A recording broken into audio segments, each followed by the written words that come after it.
the sustainable development is ability to satisfy your needs without compromising the needs of the future generation to satisfy their own needs in the future. The following is a long open conversation with Nursalim Suleimenov, an experienced professional in international law and sustainable business at INCEIF. We got the opportunity to sit and talk about many topics like what is food security, which are the United Nations Sustainable Goals, and we discuss about the beauty of Kazakhstan. This is On the Lawn with FVR podcast. If you like this thing, feel free to like and subscribe and to contribute to the channel on the description below. And now, your featured presentation. So, it's Friday finally, right? Yeah, finally. Absolutely. And believe it or not, it's like the last week of April. That means that after all these 4 months of the 2023 are gone. Yeah. Unbelievable. Well, I guess it's time to start, right? Yeah, let's start. Yeah, let's start. 3, 2, 1. Ladies and gentlemen, welcome to another episode on The Long with FVR. Today we have Nursalim. Thanks for doing this, man. Yeah, thank you for having me. We were discussing like how many days or how many weeks we were just passing by. All of a sudden, we are finishing April by the time this recording, and we happen to have this very nice light scenario, which is very cool. It doesn't happen all the time, especially when it rains here in KL. Definitely. So people may ask about who are you or what is your background. So I would like to ask you a little more about your story. So tell us a little more about yourself. Yeah, sure. First of all, let me thank you for having me, and I really appreciate it. I think it is quite interesting to interview, many people with different backgrounds, with different stories. So I'm very interested in being part of the one episodes that you're doing, and I think you're doing great. So let's start with the introduction. My name is Nursalim. Some guys here call me Salim, so it is okay. I'm fine with that, and I don't mind. I'm from Kazakhstan, and here in KL, in Malaysia, I'm doing MBA at the INCEIF, which is International Center for Education of Islamic Finance. And I've got a background from economics and law, and I worked several years in banking and consultancy, in legal consultancy, and the last designation was in one international organization which is dealing with the matter of food security. Yeah, and I'd like to disclose the topic of food security here, if you don't mind. By the way, what do you think? In your opinion, what the food security is? Oh, to me, food security is the capacity to actually wake up a day and realize you have something to eat. To me, that's food security. That you don't have to go miles and miles just to get a piece of bread. That you don't have to spend so much energy just to get something, and then all of a sudden you are still lacking that energy. That's what it means for me. It's like food security. It's an analogy of energy security, but on the individual basis or in societies. Maybe that's my interpretation, but yeah, actually, you're right. And I was in your shoes when I started the designation of the organization, which is Islamic Organization for Food Security, and I had a kind of general and superficial understanding of the food security. And then when I started my duty there, I started to read a lot, to communicate with people, with the experts, and then I realized that food security is very huge area, and it is very important for the humanity, I would say. There are many definitions of the food security, but I'd like to highlight the most prominent, which is offered by the United Nations Food and Agriculture Organization. it states that food security is when people have physical and economic access to sufficient food in order to satisfy their day-to-day dietary needs. So it is kind of scientific approach. Even though that it is scientific, it is quite understandable. So actually the same that you just interpreted, you just described it. And if we put in a simple way, we could you may just memorize several letters. They are three A's, triple A, and U. Three A's. What is the first A? This is availability. So food must be available. In order to eat, you must have this food, and this food should exist. And the second one is accessibility to the food accessibility. So it is about mostly about the transport and the logistics, supply chain, value chain, if you like. Because, for instance, you're the city resident, right? And the food that you consume is produced somewhere, maybe not exactly in the same city, maybe in a neighborhood, maybe in the countryside of the city, but definitely the vegetables, for instance, or fruit or meat come from the rural places. And of course, a big portion of food is imported from the overseas. So here we need to appreciate the system of transportation and logistics. And during the COVID time, during the pandemic, all these supply chains have been disrupted, and there were so many issues, so big issues, so big challenges, and the food security also must take due regard on these matters. So this is the second A, accessibility, and the third A is affordability. So not only must food exist, but also people should have sufficiently enough money to get that food. So this is a very crucial element. And for instance, if you take developed economies like Europe or US, where you are from, the share of monthly income of a person or a household is, I don't know, maybe less than 20%. But in many countries, in the least developed countries, it could reach 100%, and still this food is not sufficiently enough. Okay. So this is a matter of affordability. It is pure economic, I would say, method. And the third U is utilization, which refers to the matters of how we utilize the food. So here we need to mention about the nutritional value of food. First of all, let's say if you consume rice throughout 1 month, of course it will hurt. It is not good for your body, for your organism, and of course you need several food items, several types, and in order to equip your body with the necessary vitamins, fats, and these sort of things. This is a utilization, and the second part of the utilization is about safety of the food. So here I mean that the food should be and must be safe and healthy. So these are the main elements that the food security is in charge, or the food security organization is dealing with.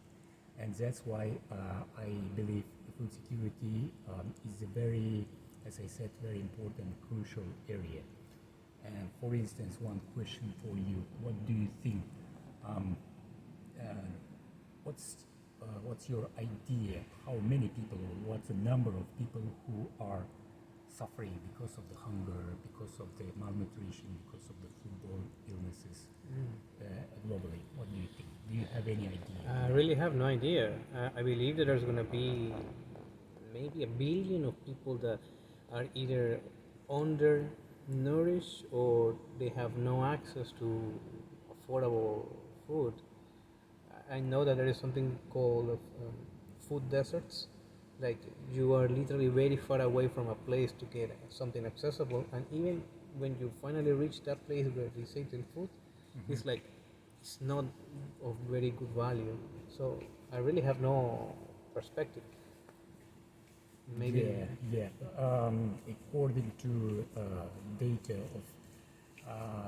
of the FAO, if I'm not mistaken, it is more than 800 million people who are struggling because of the lack of food.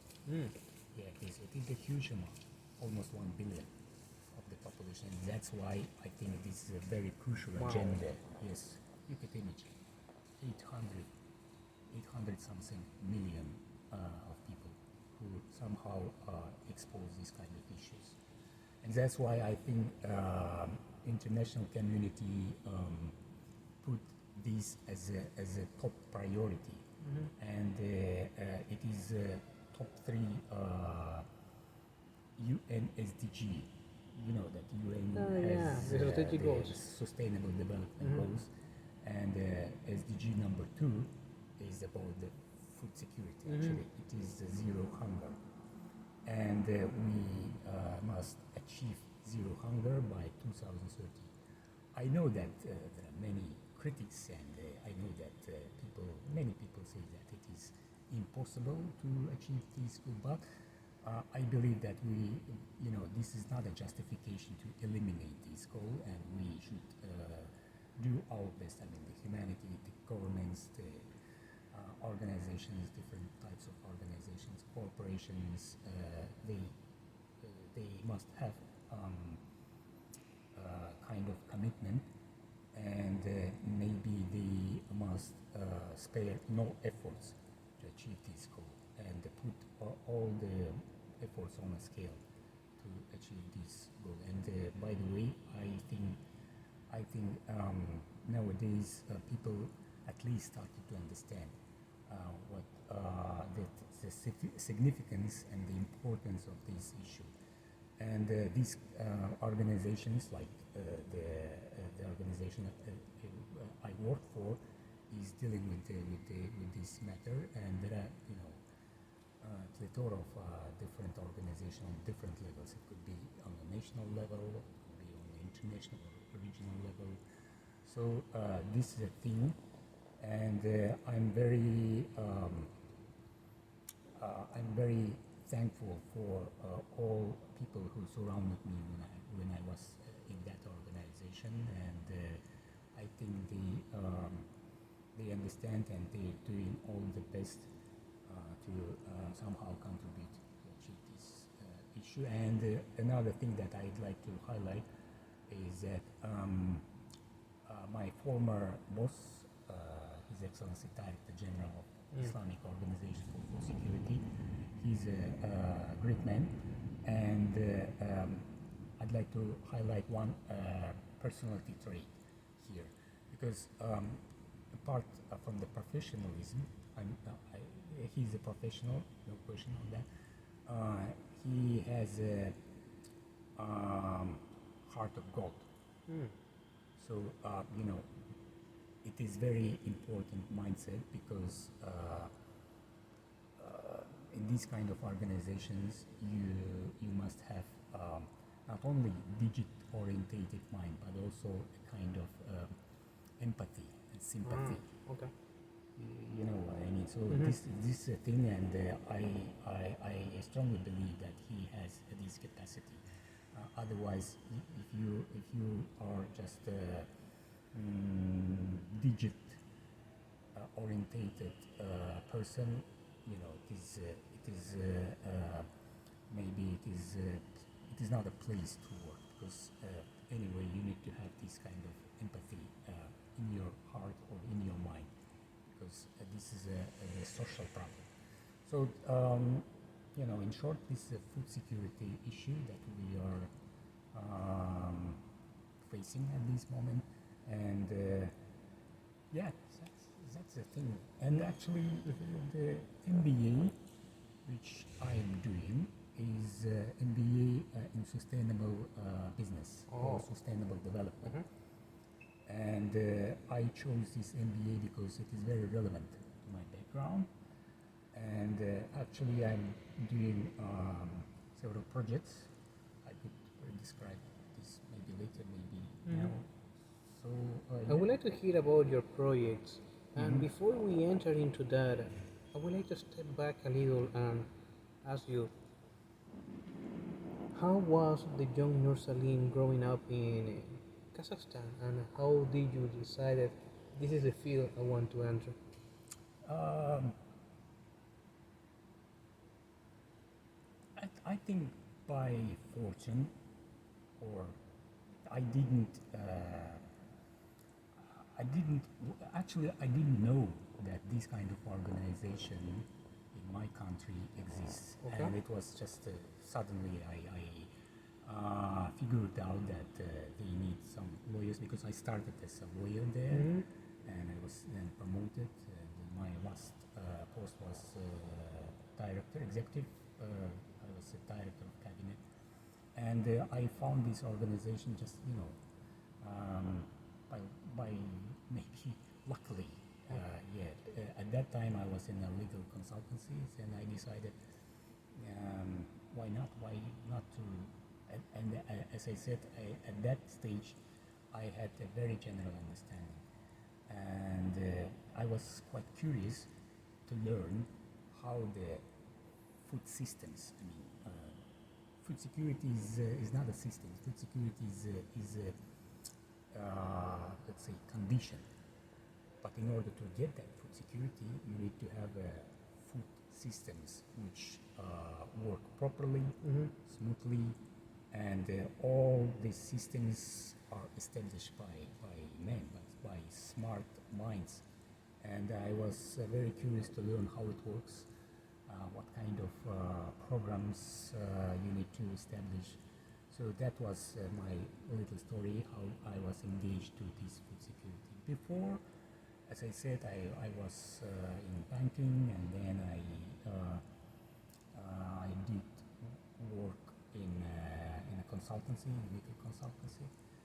So that's it. Yeah, it's important to see this because sometimes when you are at the crossroads of ability and luck is where the opportunity generates, and it makes sense, especially for a field that not many understand.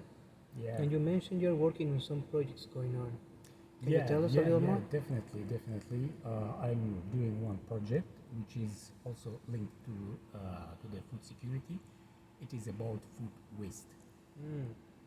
How we should manage food waste issues, how we should reduce the food waste, because again it is one of the biggest issues. And by the way, the United Nations SDG number 12 is devoted to the waste in general. Okay. It is about the responsible consumption and production. And the food waste, this is a big problem, and I did some research on that, and I interviewed people, and I observed some organizations, and I did some surveys in order to figure out how nowadays people perform, how they manage the food waste. And my survey illustrated actually that generally people are aware about the issue of food waste, and they are familiar with the UN SDGs, with the Sustainable Development Goals. But I think that they've got, again, the general understanding, and maybe they appreciate, but it's not enough. We need to, and we have to put some practices particularly in terms of food waste reduction, because it is huge amount. Again, maybe I will ask. Maybe you are not aware. Let me ask. The amount of food waste. Any idea? I know that in Kuala Lumpur the amount of waste is so much that you can feel the Twin Towers like, I don't know, 18 times or something. Yeah, maybe. Again, by the statistics, 30%, 30% of all produced food is just thrown away, is wasted. Unbelievable. It is unbelievable. Yeah. Imagine 3 apples out of 10 is thrown away. 3 cows in a farm. It's almost out of 10. 83%. Almost 83% is Yeah, almost one out of three. thrown away. And of course, this causes another issues like the issue of climate change, issue of contamination. Because this food waste, where does it go?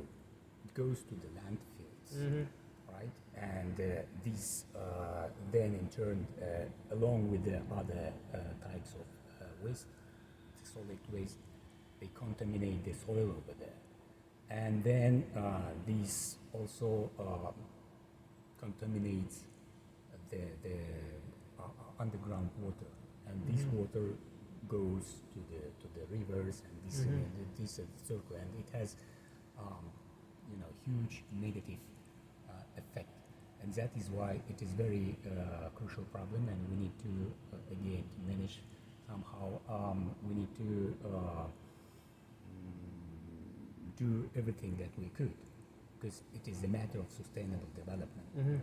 And actually, my survey again showed me that there is a lack of awareness, and we need to maybe scale up the campaigns, awareness, to raise awareness about this issue. This is number one. Number two, I think we need to also ramp up the food recycling facilities, because food recycling could create another value, another type of product, which is fertilizer. I'm not saying that the all food waste could be recycled, but some of them could be recycled, and then this product could be also could be sold to the local farmers, for instance. You mentioned about the food fertilizer or the food recycling, and if I can push a little, there is always a critic that the recycling doesn't make effect. Like, why to recycle if everything goes to the same bag? What kind of word can you give to those people? I think this is this is a matter of attitude. This is a matter of attitude. This is a matter of responsibility. In some areas, indeed, or in some maybe closed areas, people appreciate, and people try to distinguish the food waste. There are several bins, like for the glasses, for the paper, and for the food waste. So they follow these rules, and again, it is a matter of regulations. In some cases, of course, you need to draft good regulations, because when you have some rules, strict rules on the ground, it works. It works, and when society is pushed to do these things, good things, by the way, they will do this. But again, it's a matter of regulation. It's a matter of attitude, I said, and this thing, and we need to change the habits maybe, and the way how people behave. And again, it's a matter of awareness. We need to somehow outreach. We need to socialize this issue. We need to explain, and especially among youngsters, among students, that is not good. That is, this food could be recycled. This food could be donated. Yes, this I'm jumping on the next mechanisms that could be also utilized. It's about the food donations. Okay. because The food banks. food banks, Uh-huh. exactly, it is food banks. And if you take any canteen, restaurant, any catering unit, cafe, or coffee shop, obviously there will be leftovers. It is impossible to have zero leftover. It is impossible. But I think that these catering units could somehow manage this problem by creating the nexus of food banks or food donations. They could have partners who could take these leftovers and distribute, I mean day by day, distribute among vulnerable groups of people. Because these leftovers could be very decisive for some people, right? Because there are so many citizens and so many people who are struggling day to day. So it should be, again, it should be system. It should be structured in a right way, because leftovers appear every day, and if food banks just take these leftovers just occasionally, it doesn't work in this way. There should be a system, there should be the nexus, there should be a kind of platform where all together, I mean all the stakeholders could work together. And this, I think, will nurture the catering units executives to do these things, and also it could also could be a good work for the food banks. And also the thing that I'd like to underline here is that when you have SDG 12, for instance, and you influence this SDG, you could have a positive impact on different other SDGs. So the number 12 is a multiplier effect. Yes, absolutely. This is again, it could have a multiplicative effect or multiplying effect in terms of other SDGs, which is called taxonomy. You know that taxonomy as a science is it's one ecosystem which has different, let's say, cells or factors, and when you influence or when you put some kind of interventions on other one thing, you could have effect, positive or negative, on other things. Let's talk about the SDG 12. When you somehow put efforts on SDG 12, you could just through the food donation, you could because this food is redistributed among some people. It could be 100 people, or it could be 1,000. It doesn't matter. So here it has a positive impact on SDG 2, which is 0 hunger. 12 to 2. 12 to 2. You see? And then SDG 2 in turn has an impact on SDG 3, which is health and well-being. You know what I mean? I see. You follow me? So this 12 to 2 and then 2 to 3. yes, to 2, because 2 is a 0 hunger, and when you provide a food for a particular certain amount of people, these people could have a positive effect, regarding their health conditions. This is a SDG 3, and SDG 3 in turn could have a positive effect on SDG 1, which is no poverty. Because when you have good conditions, I mean health conditions, you could work, right?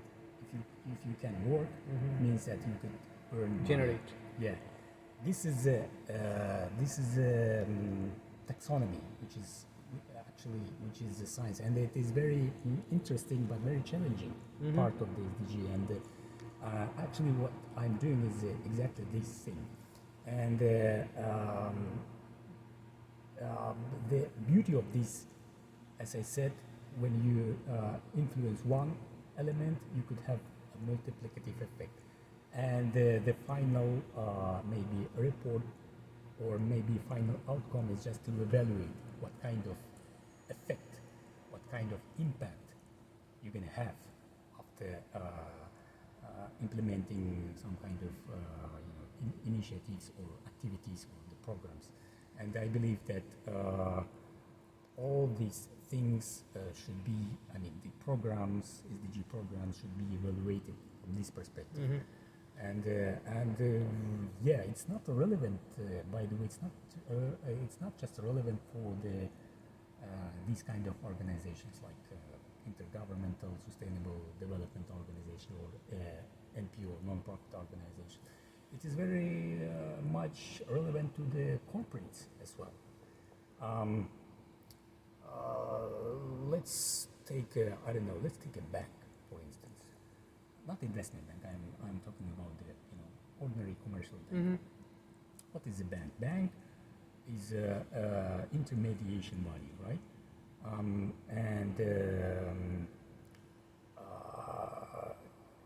It collects some money from the depositors, and these resources, mobilized resources, are accommodated as in the form of loans or in the form of guarantees or in the form of investments among creditors.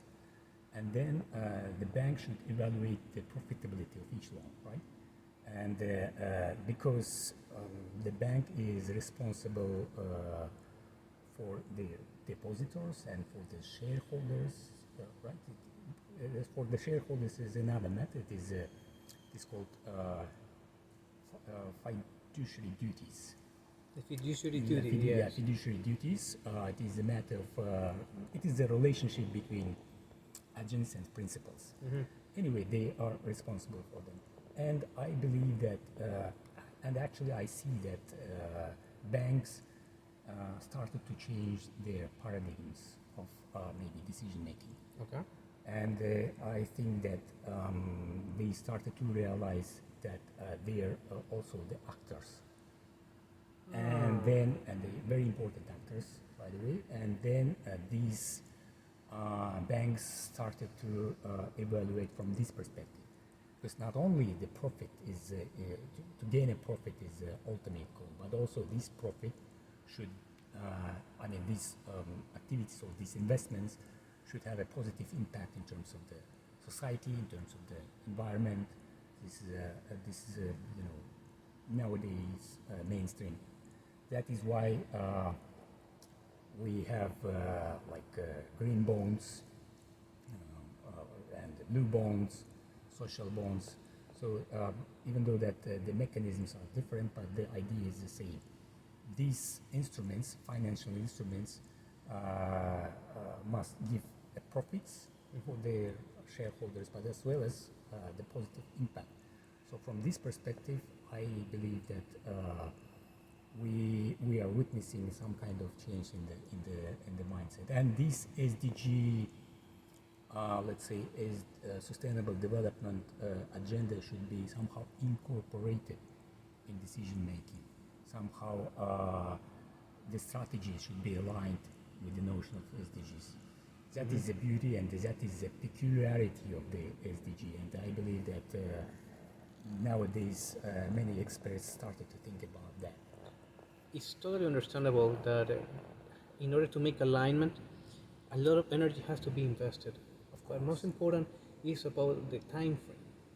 So, given your experience, when you want to align certain goals, let's say to go from number 12 to number 2, and then number 3, and then number 1, how much time is usually taken to make that alignment or to have some effects? Because people will be a little impatient and they will be like, we want results now.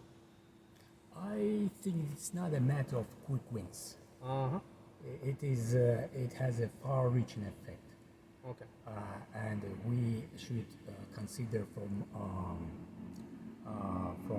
long-term, orientation. Okay. And the sustainable development is as a notion. It's not just like that. And that's why I think we must be able to see or to envisage the life in a maybe in 10-year perspective or in 15 years perspective.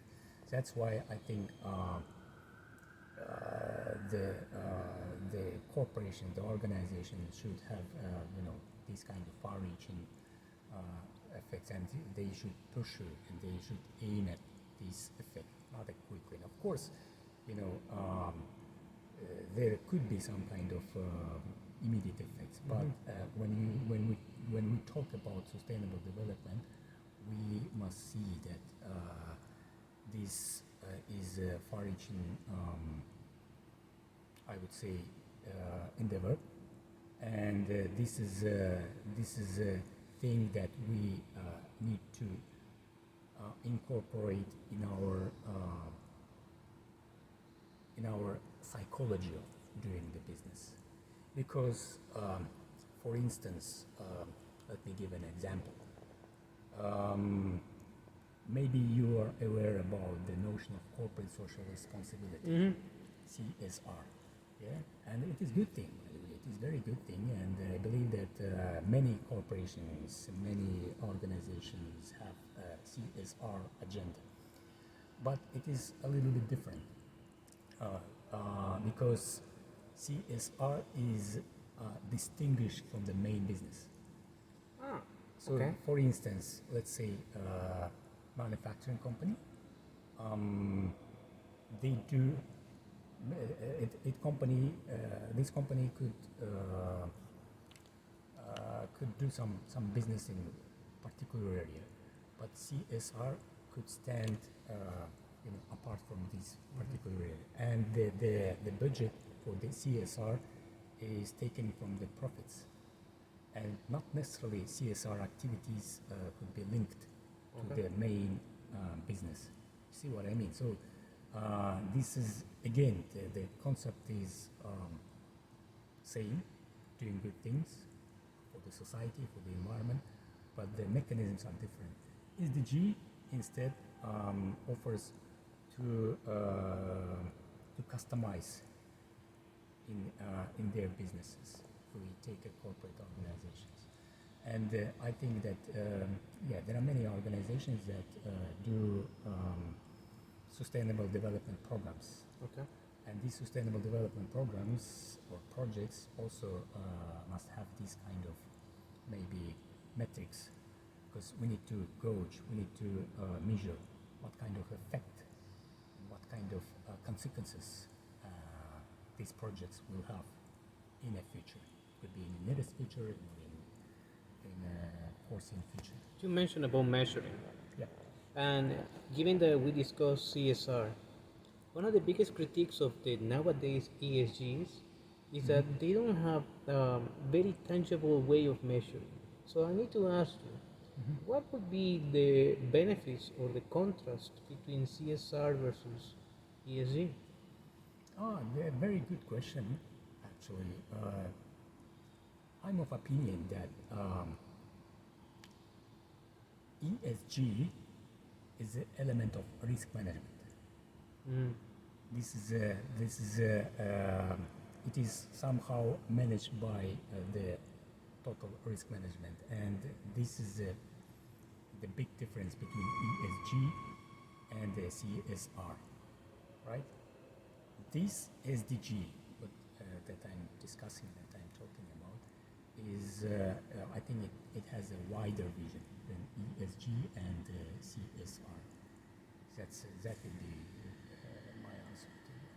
That's good to know, because I can imagine people who were invested so much in the CSR and hearing that now there is a new metric and there is no way to do a benchmark.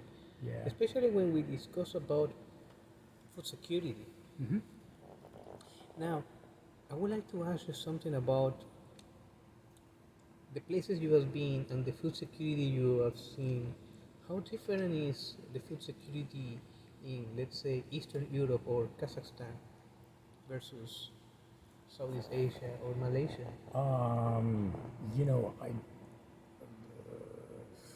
There are ratings. I mean, the rankings okay. and some kind of rates, and each country has its own rank year by year, and it has this rank has several criteria.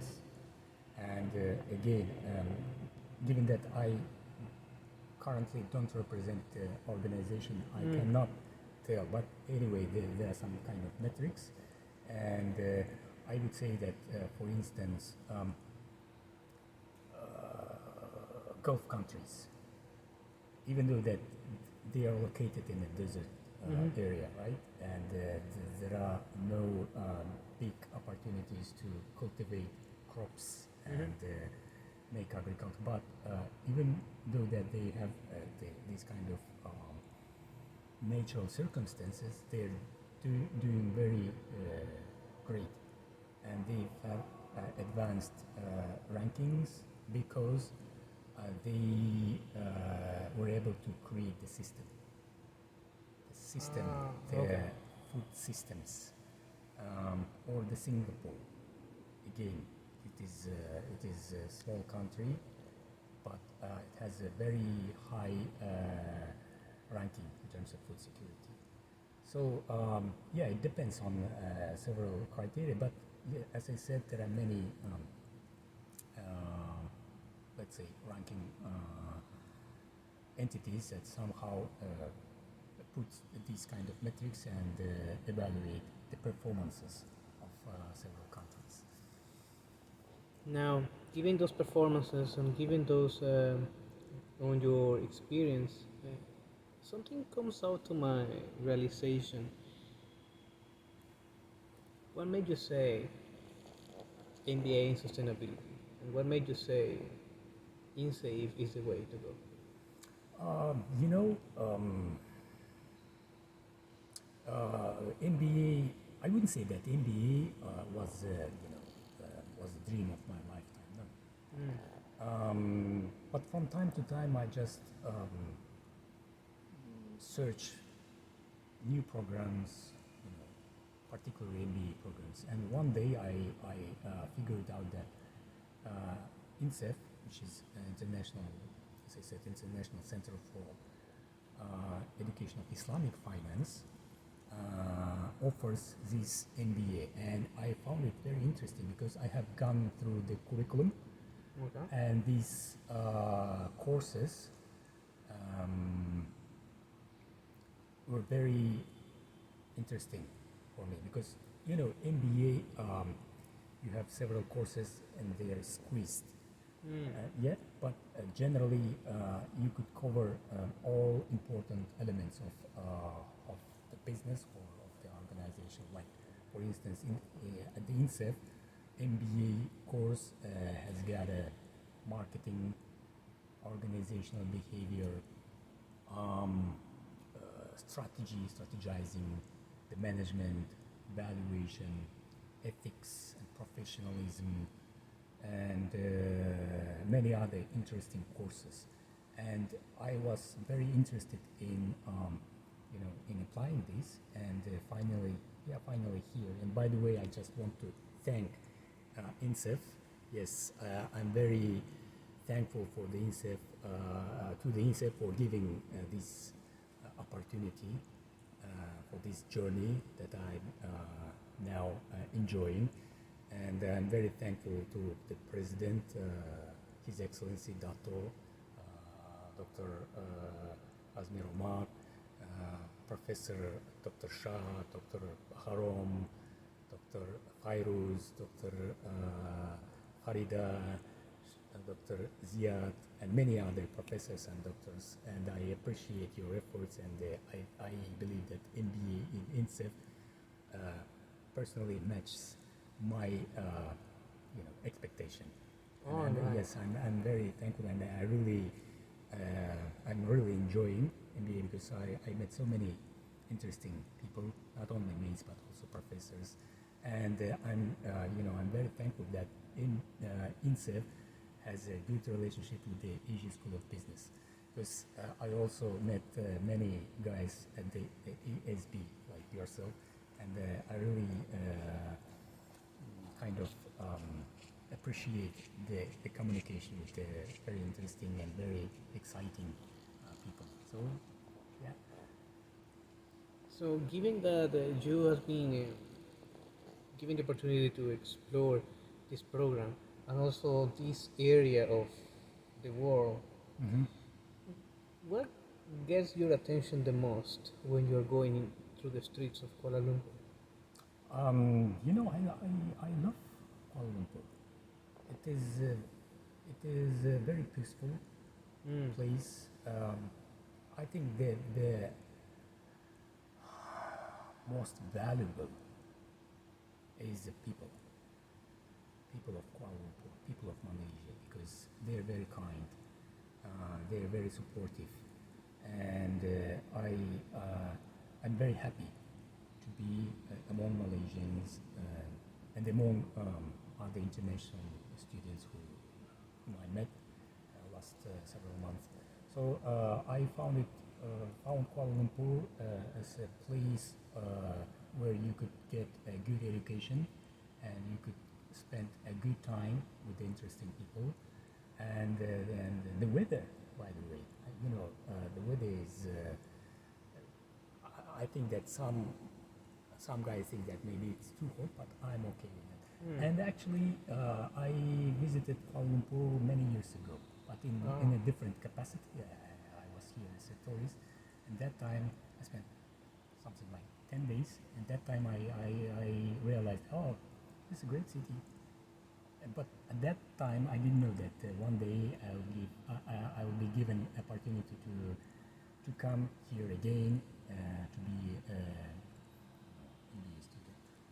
I see it. Yeah, it's true. Kuala Lumpur can be, I would say, just a part of what the whole country of Malaysia is. Yeah. If I recall what Hadija, maybe you can see the episode here, the Hadija episode, she mentions that the best way to recognize is going through bus and explore the other places of the country. Because she's from Malacca, she recommends, okay, go to Malacca through bus. We did that. I remember going to Singapore using the bus. It's 50 ringgits. We have to pass by Malacca. And when you do that, you see the other side of the country. You realize, okay, how good the infrastructure is, at least the internet, or the ways of payment, and then you realize this is the other side of the country. With that in mind, my opinion, okay, it's my opinion, it can be a little peaceful, too peaceful at times, and the world is not that peaceful. That's something. When you travel to other places, Yeah. let's say in Madrid, when you want to buy a donut, people will not treat you nice. It's like, what you want? And it's like, yeah, it's like, what you want? I want a donut. Like, they just do that.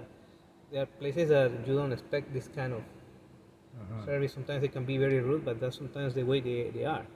And when you are for a long time, you begin to normalize. That's a normal behavior everywhere.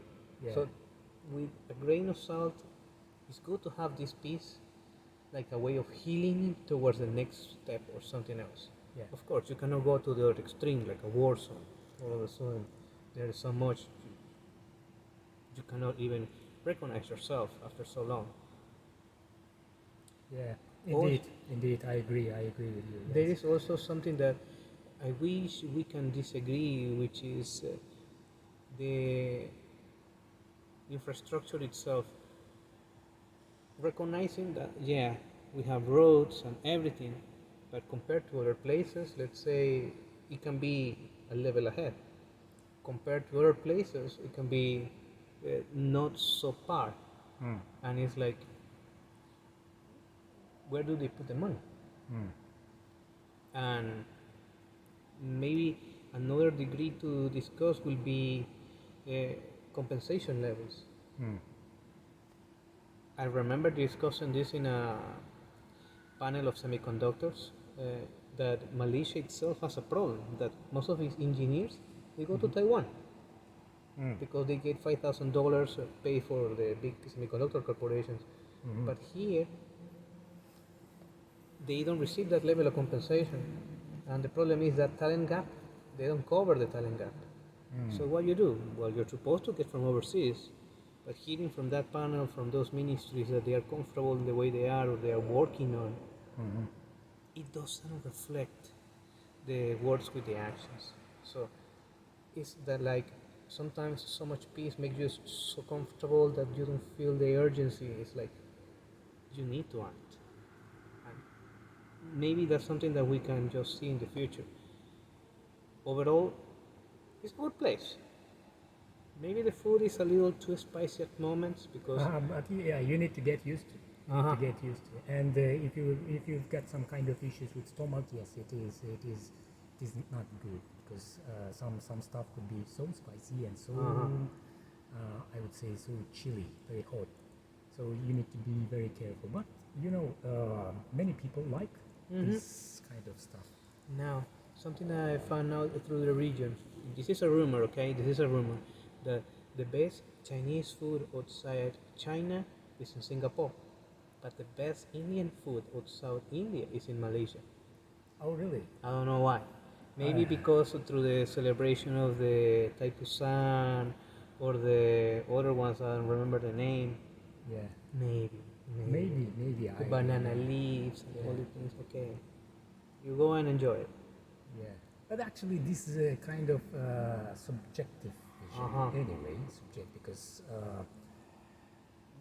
Because every individual is a separate individual, and this individual has his or her own taste in terms of food. So, yeah. But with regards to infrastructure, I would say that yes, Kuala Lumpur has quite advanced infrastructure because I traveled a lot and I saw many cities. And if I could compare, in Kuala Lumpur, from my perspective, is a city which has the nexus of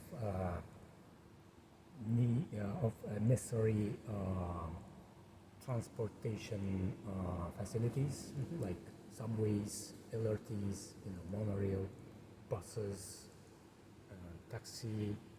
So I would say that Kuala Lumpur is quite good in terms of infrastructure. What do you think? That's right.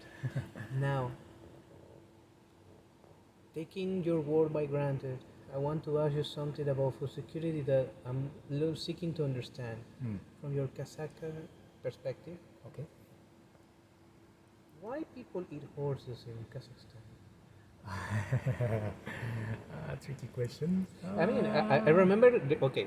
Full disclosure: Gaukar, who was here in episode 8, but she was. Have you tried horse meat? Of course, it Oh, was during the Gaukar.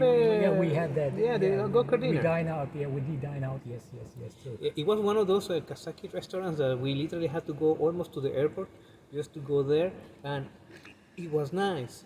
I really like it. Now, I know that in Kazakhstan they practice Islam. Yep. In Southeast Asia, they have certain interpretations, and sometimes they will say that that's not allowed or something. But from the Kazakh culture, that's a delicacy. So I'm seeking to understand first why that kind of meat. It is mere and simple. It is coming from the culture, Okay. from the geography, and from the genetics, I guess. Yes, and from the climate. First of all, you know how huge Kazakhstan is. It's a very big country, and we have 4 seasons, and the range of temperature throughout the year could reach, I don't know, 80 degrees Celsius. So, for instance, in Astana, which is the capital city, you may have minus 40 in the winters, Plus and 40. plus 40 in the summer period. So the range is, you could imagine, 80 degrees of Celsius. It is very severe place, and in order to survive, our ancestors, who were nomads, by the way, nomads are people who move, this is the nomadic civilization. I would describe in this way. So in order to survive, we must have something to eat, and the horses are the animals who could survive in this climate. See what I mean? So we couldn't cultivate crops because of the climate again. Maybe in some areas, yes, we had some kind of, but mainly we are meat consumers, and the most maybe convenient meat in terms of that region is the horse, because horse could survive in a winter periods. How they survive? You could just, we have steppes, and we just let the head of horses to go and find their food, and they use their hoofs to extract some food from the snow. See, in a winter periods, and they could eat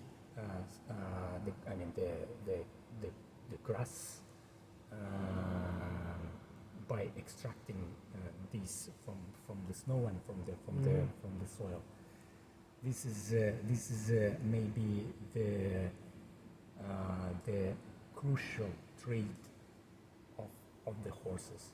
Okay. And you just let the herd of horses to go, and afterwards usually sheep go because the places are already somehow excavated, and the sheep could have the leftovers after the horses. Okay. See what I mean? Not cows, because yes, the beef is one of the most consumed type of meat in Kazakhstan nowadays, along with the horse meat, along with the lamb, along with in some areas Kazakh also consume camel meat and chicken. No. Yeah, and chicken.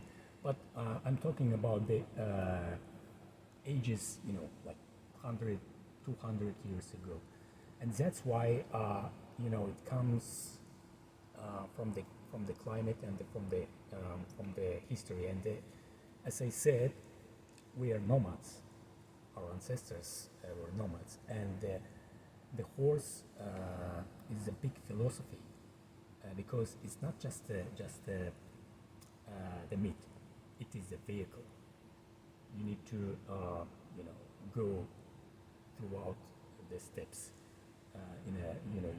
You sometimes you must mobilize the resources, the human resources, and this horse is considered as as a main vehicle. Right. That's why I believe that the horse meat is crucial, because when you invite guests in my culture, the horse meat is a must. You just put a horse meat. When you, for instance, celebrate occasions, wedding parties, horse meat is a must. It is not a kind of the thing that you cannot. Okay, I don't like a horse meat.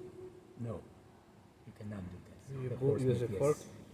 Yeah, the horse meat, and we used to have these by hands. The main meal, I'm not sure if you are. We call it beshparma. It was a tongue. That was tongue. Yes, that was tongue. But the beshparma is the main meal of Kazakhs, and you just prepare horse meat, mostly horse meat, for the celebrations of big occasions, and with the pasta, right? And the beshparmak means besh means 5, parmak means fingers. You eat it by your hand. That is why we used to. But this modern life, and usually people, especially in the restaurants, they don't eat by hands. They use the cutlery. So this is a thing. And you mentioned about the religion of Islam, how Islam treats horse meat. I would say let me answer this question from the again from the conceptual thing. What is Islam? Islam, Islam is a pure religion. It's a religion of kindness. It's a religion of benevolence, and it is based on Sharia. Sharia is a Islamic law, and you know the main source of Sharia is the Quran, and we have the notion of the goals of Sharia, which is called Maqasid Sharia. The main goals are five: to protect your faith, to protect your life, to protect your dignity, to protect your property, and to protect your offspring, future generation. So in order to protect your life, you need to eat, right? And in that circumstances, when you have the severe climate and you do have only horse, sheep, of course you have to eat horse meat. So I would say that horse meat is considered as a mahruk. It's not a haram, it's not a halal, but for the Kazakhs, it's a main main type, the core type of meat, or the most important. From this perspective, I think you could appreciate and you could understand better why we why we eat horse meat. That is the thing. That's very enlightening. Yeah, of course. Yeah. As a Catholic Christian, it's like, okay, understanding about this, even going halfway to fully grasp the knowledge of what a culture means and also what a delicacy is. Because, hey, it's not easy to actually do this kind of meat. Yeah. And also to clarify any controversy that some people in Southeast Asia may have about this custom, because I also happen to learn that in Southeast Asia they are not supposed to have dogs Where? inside the houses. But in other places they actually allow that. So with that in mind, it's like always understand the context, and then you have a better perspective. The context here is totally valid, so it's like, of course. Yeah. Otherwise, Why not?